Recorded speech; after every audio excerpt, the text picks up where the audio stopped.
Congress party దేశంలో అధికారంలోనికి వస్తే మీకు మైనార్టీలకు మొత్తం ఉన్న రిజర్వేషన్లని కొనసాగిస్తుంది. బీజేపీలో వస్తే 4% ఉన్న రిజర్వేషన్లు తీసేస్తామంటున్నారు. మీరు ఆలోచన చేసుకొని ఓటేయాలి. రాహుల్ గాంధీ గారిని దేశానికి ప్రధానమంత్రి చేసుకుంటేనే దేశంలో ఉన్నటువంటి ప్రతి పౌరుడి యొక్క హక్కులు నిలబడతాయి. లేకుంటే ఈ దేశంలో ప్రజాస్వామ్య వ్యవస్థని నాశనం చేయడానికి కంకణం కట్టుకున్నారు బీజేపీ వాళ్ళు. మీరు దయచేసి ఆలోచన చేసి కాంగ్రెస్ పార్టీ ఓటేయాలి.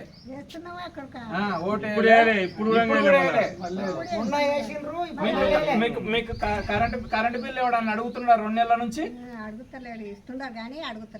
కరెంటు బిల్లు ఏంటంటే మనకు ఎమ్మెల్సీ ఎన్నికలు ఉండే మహబూబ్నగర్, ఆ ఎమ్మెల్సీ ఎన్నికల కోడ్లు ఉన్నాం, తర్వాత ఎంపీ ఎన్నికల కోడ్లు ఉన్నాం.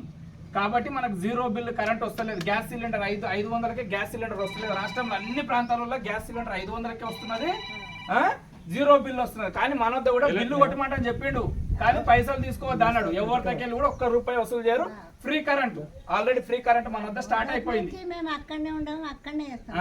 అదే అంటున్నా, ఫ్రీ కరెంటు, బస్సు ఫ్రీ వస్తున్నది కదా. బస్ పోయినావు ఎప్పుడన్నా? బస్సు అయితే ఫ్రీగా నడుస్తున్నది. ఆలోచన చేసుకొని ఒకటి ఆరోగ్యశ్రీ కూడా 10 లక్షలు ఫ్రీ ఉన్నది. గ్యాస్ సిలిండర్ 500కే వస్తున్నది.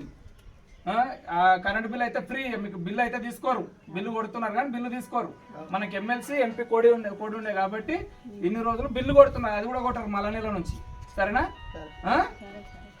రాహుల్ గాంధీ వంశీచంద్ర రెడ్డి గారికి ఓటేసి గెలిపేయాలి. ఓటేసి